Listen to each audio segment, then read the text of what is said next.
I'm 67 years old, and the day I woke up after 6 months in a coma, my son was already living like I was dead. Not grieving, not waiting, not hoping. He had already given my house away. And if you're an older woman living alone, let me tell you something right now. What I learned the hard way might save you from losing everything. My name is Carol Whitaker, and I lived in a quiet neighborhood just outside Columbus, Ohio. Small house, white siding, a front porch swing my late husband built with his own hands. It wasn't fancy, but it was mine. Every wall, every chair, every crack in the floor held a memory, and I protected that life with everything I had, or at least I thought I did. Until one stroke took it all away. I don't remember collapsing. I don't remember the ambulance. The last thing I recall is watering my apple tree in the backyard, thinking about how the leaves were finally coming in strong that spring. Then nothing. 6 months gone. Just like that. But what happened during those 6 months? That's where this story really begins. And trust me, I wasn't prepared for any of it. When I woke up, the hospital room felt wrong. Too quiet. Too final. My body didn't feel like mine anymore. Weak. Heavy. Like something that had been left unused for too long. And then I saw my son, Daniel, standing by the window. He didn't run to me. Didn't cry. Didn't even smile. He just looked uncomfortable. "Hey, Mom," he said, like I'd just come back from a weekend trip. My voice barely worked. "What happened?" "You had a stroke," he said quickly. "Doctors said your chances were very low. We didn't think you'd wake up." That should have been the moment he hugged me. The moment everything felt okay again. But instead, he shifted his weight and said something that made my stomach drop. "I need to tell you something. And I swear to you," something in my chest tightened before he even finished the sentence. "I let Melissa's parents move into your house." I frowned. "Move in? I thought you were going to die," he said. "They needed a place." It made sense at the time. At the time. I stared at him, trying to process the words. "Daniel, that house isn't yours to give." He exhaled, already defensive. "Mom, I had power of attorney. You were unconscious. I had to make decisions." Decisions. That word stayed with me. Because right then, I realized something every older woman living alone needs to hear. The moment you can't speak for yourself, someone else will, and they might not protect what matters to you. And I didn't even know the half of it yet. At first, I told myself it was temporary. Maybe he just let them stay there while I was in the hospital. But when I was discharged and he drove me home, we didn't turn onto my street. We pulled into a narrow driveway in a completely different part of town. A small, worn-down house, peeling paint, crooked mailbox. "This is where you'll stay for now," he said. "For now." I looked at him. "Where is my house?" He didn't answer right away. That silence told me everything. "They're still there," he finally said. "They've settled in." Settled in. Something inside me didn't shatter. It just closed. Quietly. But what happened next? I didn't see coming at all. Because losing control of my home wasn't even the worst part. The worst part was realizing how deliberate all of this had been. Over the next few days, I started noticing things. The way Melissa barely visited me in the hospital. The way Daniel kept using words like practical instead of right. And then one night, I overheard them arguing. "You said she wasn't going to wake up," Melissa snapped. "I didn't know she would," Daniel fired back. "The doctors said chances were almost nothing." "Well, now we're stuck because of you." Stuck. They were talking about me like I was a burden, like I was in the way. And that's when something inside me shifted. Because if there's one thing you must avoid when living alone as an older woman, it's blind trust. I trusted my son with everything. My health, my home, my future. and he treated it like a temporary inconvenience. Before I continue, if you enjoy real-life karma stories like this, make sure you subscribe to the channel. And tell me in the comments where you're watching from. I always love seeing how far these stories travel. Anyway, back to what happened next. I didn't confront them immediately. I stayed quiet.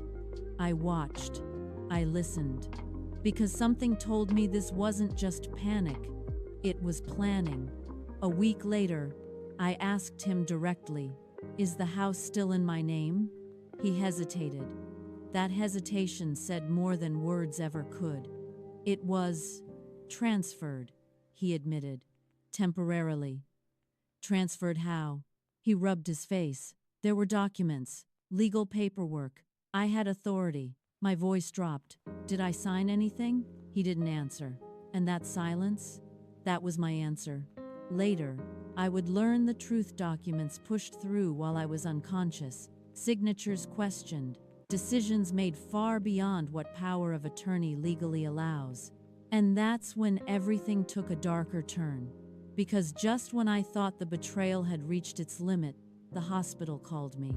And what they told me made the house feel like the smallest part of the story. When the hospital called, I almost ignored it. Unknown number. I was exhausted. But something told me to answer. "Mrs. Whitaker, this is Rebecca Lawson from Riverside Medical Center. We've been reviewing your case. We need to discuss some decisions made during your coma." My stomach dropped. What kind of decisions? I'd prefer to explain in person. 2 days later, I was sitting across from her. Files spread across the desk, my name on every page. "Your son was your medical decision maker," she said. "Yes," I replied. "I trusted him." She nodded. "Some of the decisions he made are concerning." My hands tightened. "He declined several early rehabilitation treatments, therapies that could have improved your recovery. Not life-saving care, but quality of life care." "Why?" She hesitated. "Notes suggest your daughter-in-law believed continued treatment wasn't necessary given your prognosis." "I wasn't suffering," I whispered. "I was unconscious." "I understand," she said softly. "And that's why we're reviewing this." Then she paused. "There's something else. And this is where everything fell apart. He also contacted your insurance provider, attempting to activate a terminal clause payout based on your condition." I stared at her. "A $25,000 policy. The claim was denied because you were still alive, but the request is documented." I couldn't breathe for a moment. While I was lying there, fighting to come back, my own son was preparing for my death. And suddenly, everything made sense. The house, the urgency, the assumptions. They weren't just expecting the worst.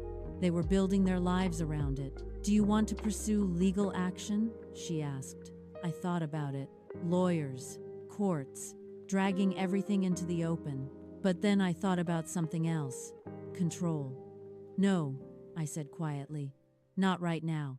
Because something had already started shifting, and I could feel it. I didn't tell Daniel what I knew. I just watched. And slowly, everything he built started to crack.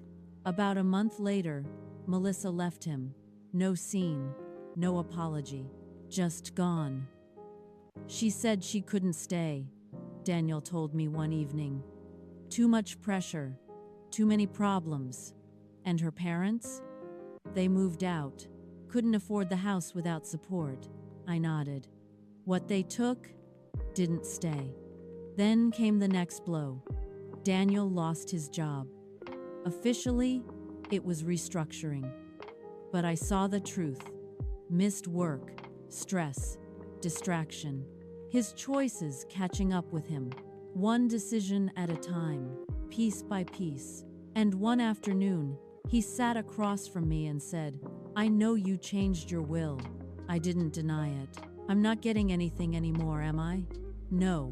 He nodded slowly. "I understand."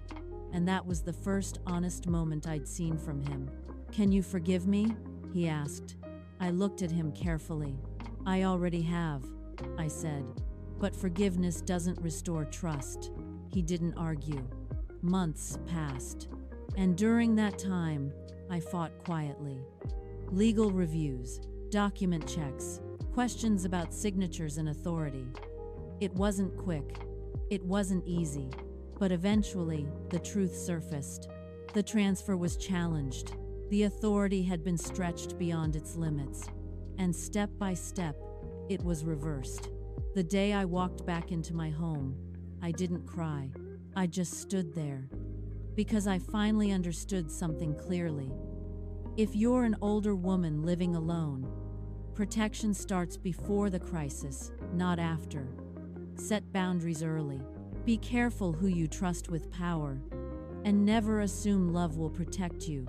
Because sometimes, it won't. Daniel still visits. Not the same way. Not as before, but differently. More carefully. More honestly. And one evening, sitting under the apple tree, he said, "I'm trying to be better." This time, I believed him. But I also remembered everything. Because here's the truth, no one likes to say out loud. Karma doesn't always look like revenge. Sometimes, it looks like watching everything built on the wrong choices slowly fall apart. Melissa lost comfort. Her parents lost stability. Daniel lost his marriage, his job, and the version of himself he used to hide behind. And me? I lost blind trust. But I gained something better: clarity, boundaries, strength. So, if you take anything from this, let it be this: don't wait for a crisis to learn who you can trust. Don't hand over your life just because someone shares your blood. And never forget, you deserve respect, even from your own children, especially from them. Because the day I woke up from that coma, I thought I had lost everything. But the truth is, that's the day I finally took my life back.